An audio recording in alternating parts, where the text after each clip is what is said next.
The afternoon sun slanted through the tall windows of Corner Cafe, casting golden streaks across worn wooden tables and mismatched chairs. The weekend crowd buzzed with conversation and the gentle hiss of the espresso machine, creating the kind of comfortable chaos that made people feel less alone in the world. In the corner booth, 24-year-old Mia Collins sat hunched over her battered smartphone, her brown hair falling like a curtain around her face.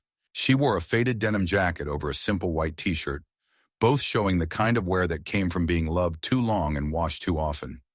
Her pale hands trembled slightly as she stared at the blank message screen, trying to find the right words for an impossible request.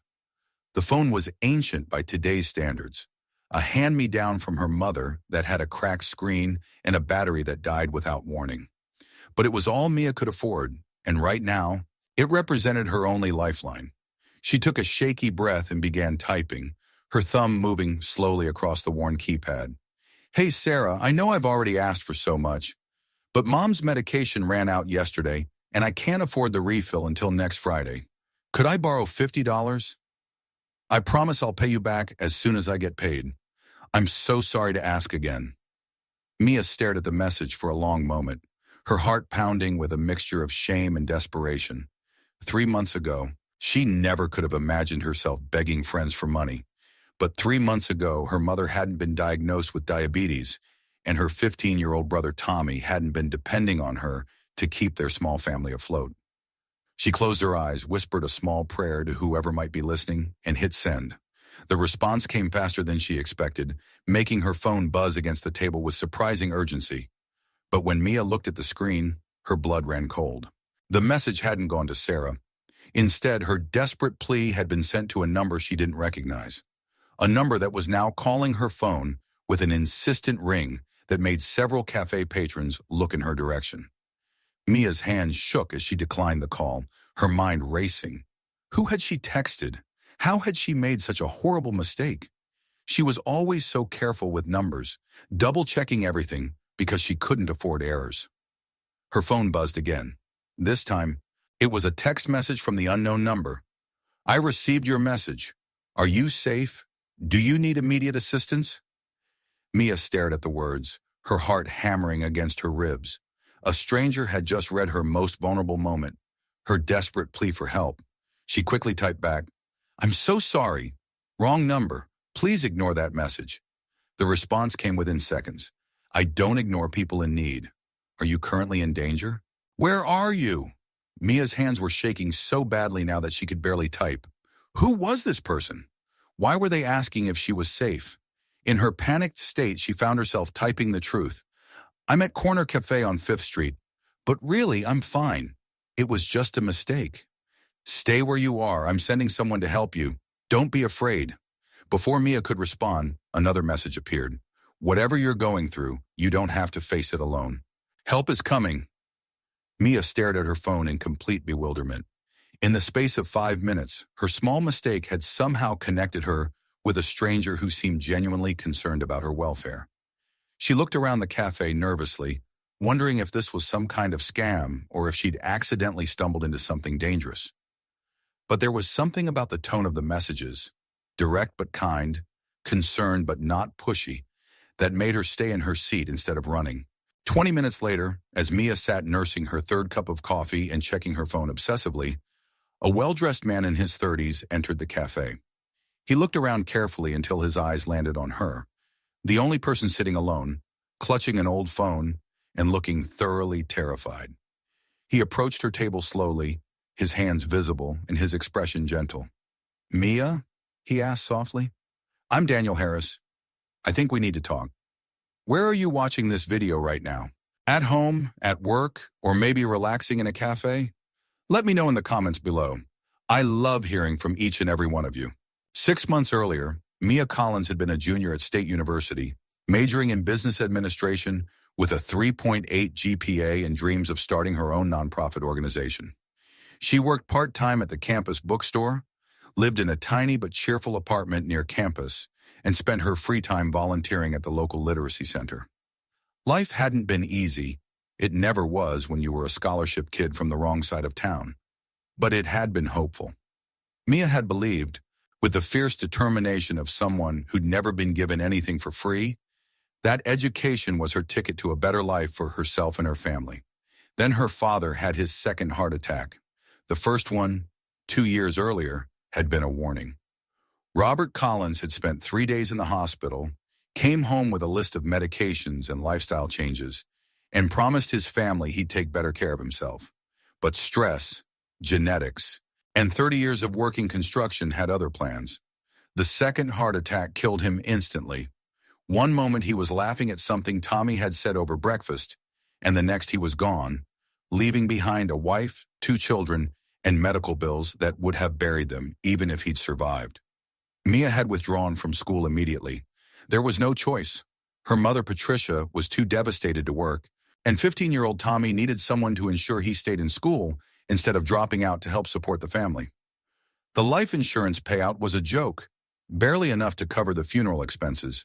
The medical bills from Robert's various hospital stays and treatments mounted like storm clouds on the horizon. And then, as if the universe had decided the Collins family hadn't suffered enough, Patricia was diagnosed with type 2 diabetes. The diagnosis came with its own cascade of costs: insulin, test strips, doctor visits, dietary changes that required foods the family couldn't afford. Patricia tried to hide the severity of her condition, rationing her medication to make it last longer. But Mia wasn't fooled. She took a job at Murphy's Corner Store, working 45 hours a week for minimum wage while trying to keep her family's heads above water.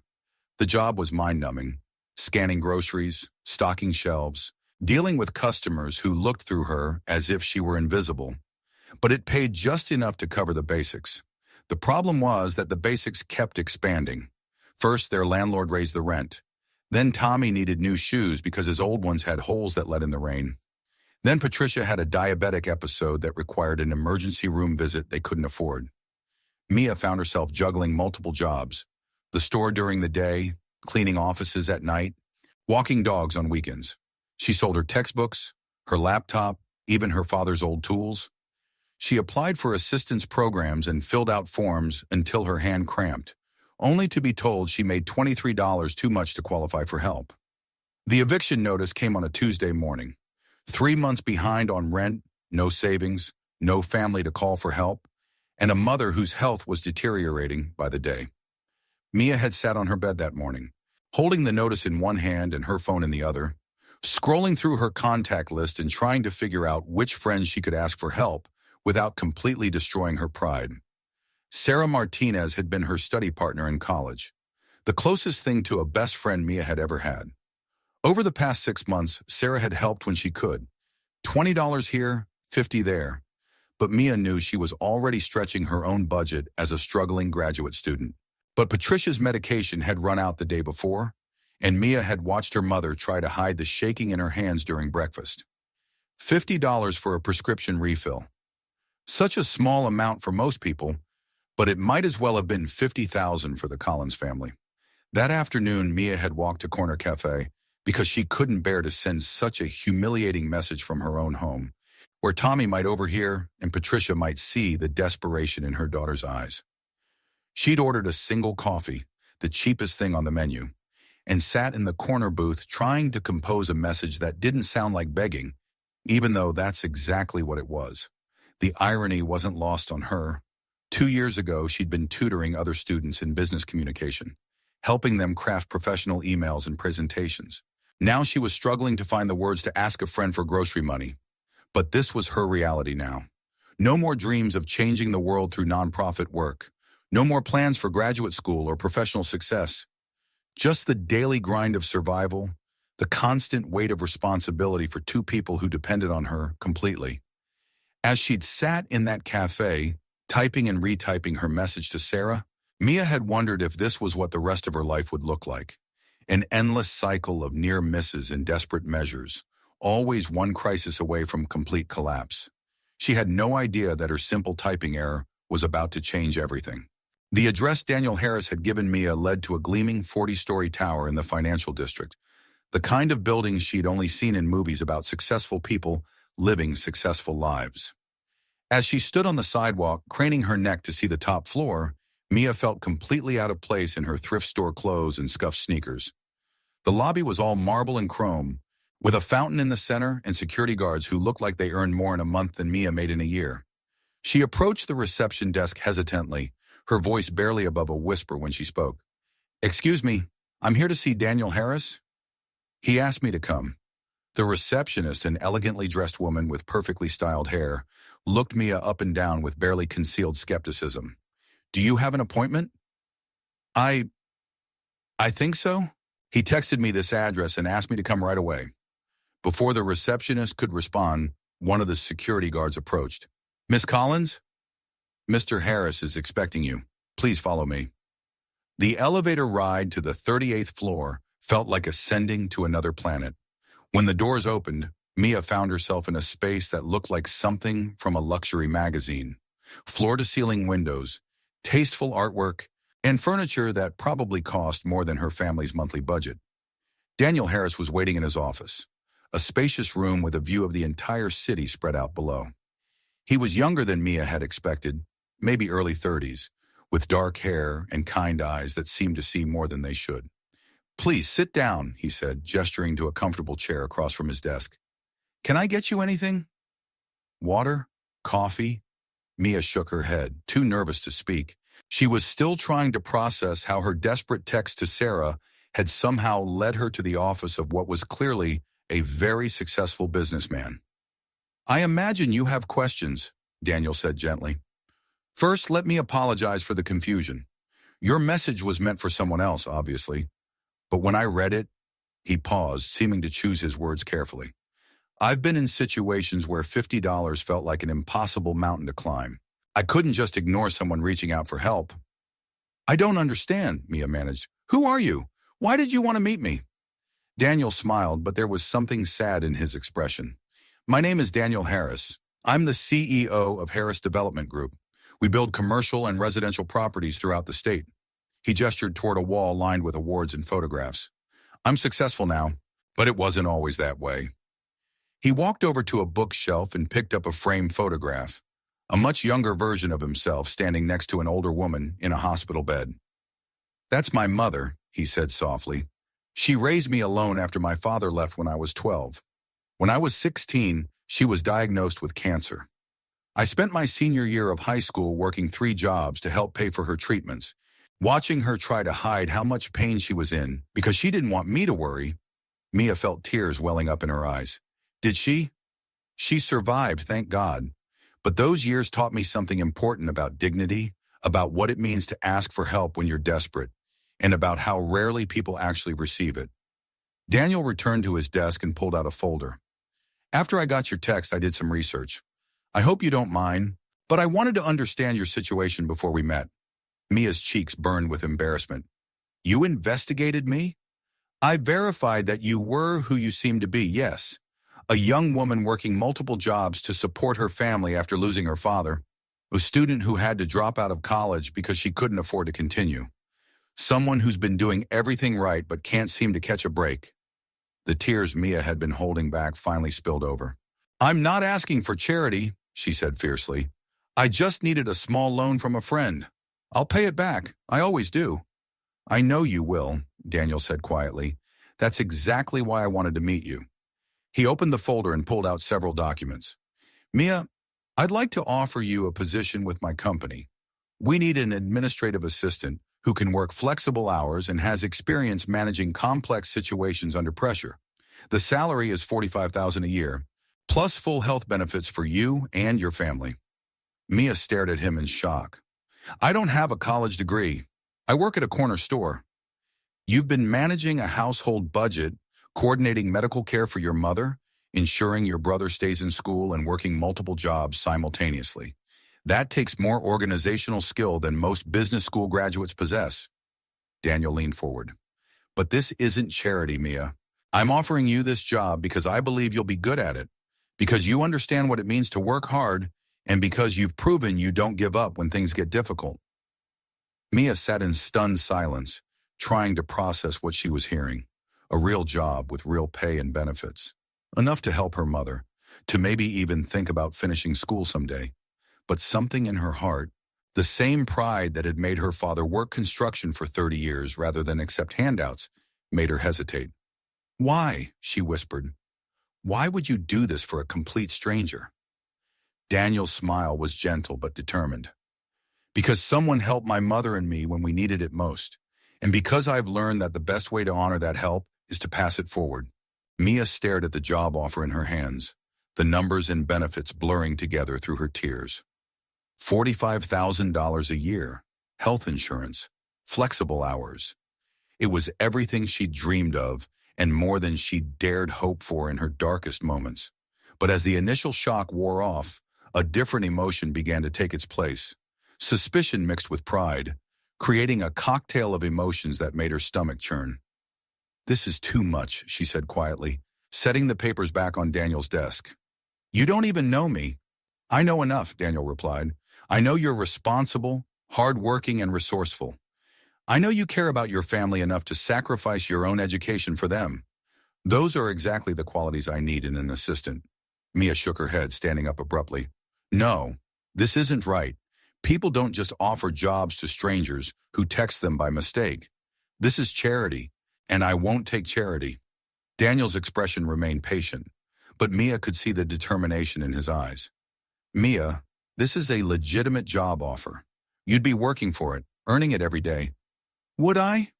Mia's voice rose slightly, drawing looks from the assistant outside Daniel's office.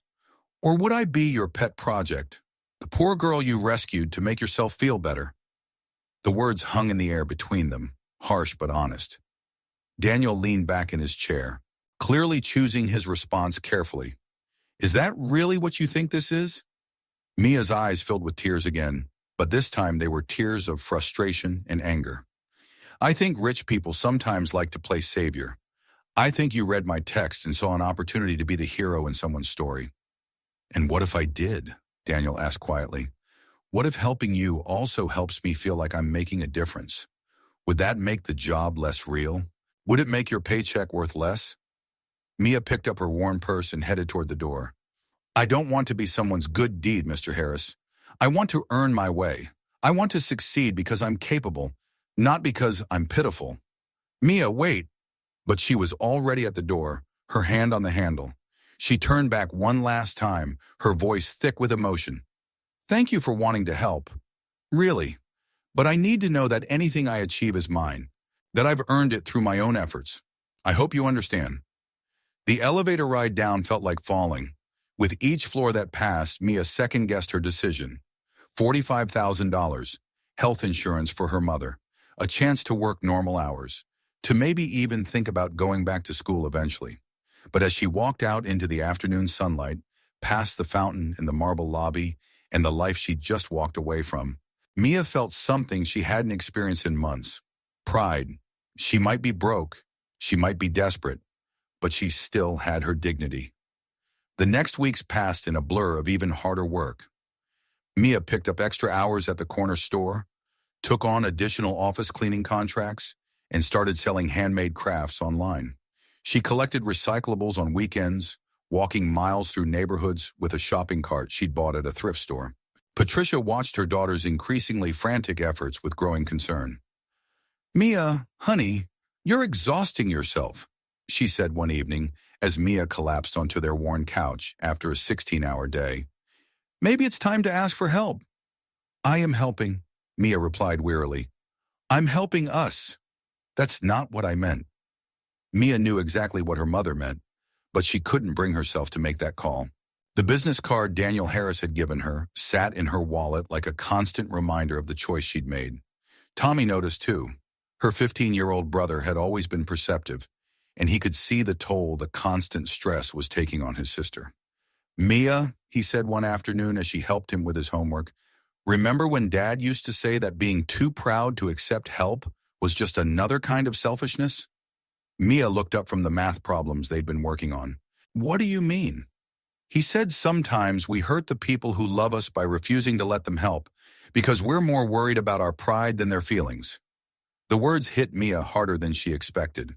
She thought about Daniel's expression when she'd walked out of his office, the genuine disappointment mixed with understanding.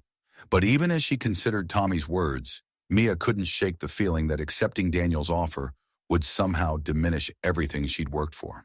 She'd spent her entire life proving that she didn't need anyone's pity, that she could succeed on her own merits. The problem was, her own merits weren't enough to pay for her mother's medication or keep their family fed. And every day she spent proving her independence was another day her mother went without proper medical care. Another day, Tommy saw his sister slowly destroying herself to maintain an ideal that might be costing them everything. That night, Mia lay awake staring at the ceiling, Daniel's business card on her nightstand, wondering if there was a difference between accepting help and accepting charity, and whether her pride was worth more than her family's future. 2 weeks after walking out of Daniel's office, Mia was stocking shelves at Murphy's corner store when she noticed the Help Wanted sign in the window had been taken down. Her manager, Mr. Murphy, an older Irish man with kind eyes and a perpetually worried expression, approached her during her break. "Mia, I need to talk to you," he said, his voice unusually serious. Her heart sank. After everything else that had gone wrong, losing this job would be the final blow. "I'm not firing you, Mr. Murphy said quickly, seeing her expression. "But I got an interesting phone call yesterday. Someone asking about your work performance, your character, your reliability." Mia frowned. "Someone called about me?" "A businessman. Said he was considering you for a position but wanted references. I told him the truth, that you're the hardest worker I've ever had, that you're honest as the day is long, and that you've been carrying more weight than any 24-year-old should have to bear." Mr. Murphy leaned against the counter, his expression thoughtful. "But here's the thing, Mia. This man didn't sound like he was checking up on a potential employee. He sounded like he was checking up on someone he cared about, someone he was worried about. I don't understand. He asked if you seemed healthy, if you were eating enough, if you looked like you were sleeping. Those aren't questions a boss asks about an employee. Those are questions a friend asks about someone they're concerned about." That afternoon, as Mia was walking home from her second job, she noticed a familiar black sedan parked across from the building where she cleaned offices. It was the third time this week she'd seen the same car in different locations where she worked. Instead of fear, she felt a surge of anger. Was Daniel Harris having her followed? Was this his way of keeping tabs on the charity case who'd turned him down? She marched across the street and knocked on the passenger window. The window rolled down to reveal Daniel himself, looking slightly embarrassed. "Are you stalking me, Mr. Harris?" Daniel had the grace to look ashamed. "Not stalking, checking, making sure you're safe. That's literally the definition of stalking." "You're right. I'm sorry. He paused, seeming to struggle with his words. "I can't stop thinking about your situation. I know you don't want my help, but I can't just pretend I don't know you're struggling." Mia stared at him through the car window, her anger warring with something that felt dangerously like gratitude. "Mr. Harris, you need to stop this. I made my choice. What if I told you I have a proposition, not charity, not a handout, but a genuine opportunity that would benefit both of us?" Despite herself, Mia was curious. "What kind of opportunity?" Daniel gestured to the passenger seat. "Can we talk? 5 minutes. If you don't like what I have to say, I'll drive away and never bother you again." Against her better judgment, Mia got in the car. "I've been thinking about what you said," Daniel began, "about earning your way, about proving yourself. You were right to be suspicious of my offer. It was too easy, too convenient. So what's different now?" Daniel pulled out a tablet and showed her a document. "Harris Development Group is expanding into community outreach programs. We want to start an initiative to help families in crisis, people facing eviction, medical emergencies, educational disruptions." Mia scanned the document, her eyebrows rising as she read. "You want to start a nonprofit division?" "I want to start a nonprofit division that you would run, not as my assistant, but as the director of the program. You'd hire staff, develop policies, make decisions about who receives help and how." "I don't have experience running programs like this." "No," Daniel agreed, "but you have experience being the person who needs this kind of help. You understand the system from the inside. You know what actually works and what's just bureaucratic nonsense." Mia set the tablet down, her mind racing. This would be a real job, with real responsibilities? The budget would be $2 million annually. You'd be responsible for deciding how to spend every penny of it. The salary is $60,000 a year, plus benefits, plus a budget for continuing education so you can finish your degree. For the first time since their initial meeting, Mia felt a spark of genuine excitement. This wasn't charity. This was an opportunity to turn her experiences into something meaningful, to help other families facing the same impossible choices she'd been navigating. "Why me?" she asked quietly. "Really, why not hire someone with a social work degree or nonprofit experience?" Daniel's expression grew serious. "Because those people have never had to choose between their mother's medication and their own education. They've never had to work 3 jobs just to stay one step ahead of eviction. They understand poverty as a concept. You understand it as a lived experience. And what do you get out of this?" "I get to know that Harris Development Group is making a real difference in the community. I get to work with someone who will never let me forget why this program matters."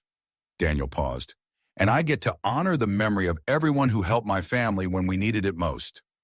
Mia was quiet for a long moment, staring out at the building where she'd been cleaning offices for minimum wage just an hour earlier. "If I said yes," she said slowly, "this would have to be entirely professional. I won't be your pet project or your success story.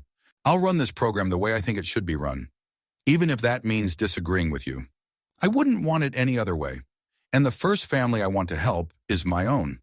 I want my mother to get the medical care she needs, and I want my brother to have the same educational opportunities I had to give up." Daniel smiled. "That sounds like exactly the kind of decision a good program director would make." Mia took a deep breath, feeling as if she were standing at the edge of a cliff, preparing to jump into an unknown future. "Okay," she said, "let's do this. How do you feel knowing the truth?" Share your thoughts in the comments below, and don't forget to subscribe to Hidden Heroine so you never miss incredible stories like this one. 1 year later, the Harris Family Crisis Prevention Center occupied an entire floor of a renovated building in downtown, its walls painted in warm colors that spoke of hope rather than desperation. The waiting room was designed to feel welcoming rather than institutional, with comfortable seating, children's books, and a coffee station that never seemed to run empty. Mia Collins, now director Mia Collins, stood in her office, looking out at the busy reception area where families received the kind of help she had once desperately needed.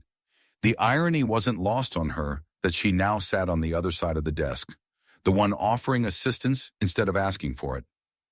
Her office door was always open. It was a policy she'd instituted from day one, remembering how intimidating closed doors had felt when she was the one seeking help. "Knock, knock," came a familiar voice. Patricia Collins appeared in the doorway, looking healthier than she had in years. Her diabetes was well controlled now, thanks to the comprehensive health care plan the center provided for all employees and their families. "How did the school board meeting go?" Mia asked, gesturing for her mother to sit down. Patricia smiled proudly. "Tommy's scholarship application was approved. Full ride to State University, plus a mentorship program for first-generation college students." The scholarship program had been one of Mia's first initiatives, designed specifically for families who had experienced educational disruption due to financial crisis. Tommy would be the program's first recipient, but certainly not its last. "He's going to study engineering," Patricia continued. "Says he wants to build things that help people, just like his sister."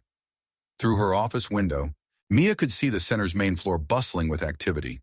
Maria Santos, the family advocate she'd hired 6 months ago, was helping a young mother navigate the healthcare enrollment process. David Kim, their financial counselor, was reviewing budget plans with a father who had recently lost his job. Each staff member had been chosen not just for their professional qualifications, but for their personal understanding of the struggles their clients faced. It was a hiring philosophy that had raised eyebrows in traditional nonprofit circles, but the results spoke for themselves. "Ms. Collins?" A soft voice interrupted her thoughts. A young woman about her own age stood in the doorway, holding a manila envelope. "I'm sorry to bother you, but I wanted to give you this personally." Mia recognized her immediately.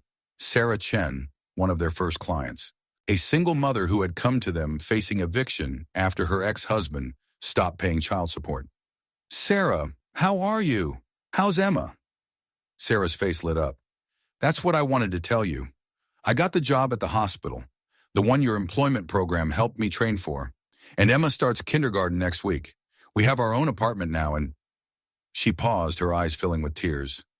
I wanted to give you this. She handed Mia the envelope. Inside was a hand-drawn picture, clearly the work of a 5-year-old, showing 2 stick figures standing in front of a building with Help Center written in crooked letters across the top. Emma drew this, Sarah explained. She said it's you and her, and that you're the lady who helped us find our home. Mia felt her own eyes welling up as she studied the drawing. At the bottom, in a child's careful printing, were the words, "Thank you for helping my mom." Sarah, this is beautiful. Please tell Emma I'll treasure it.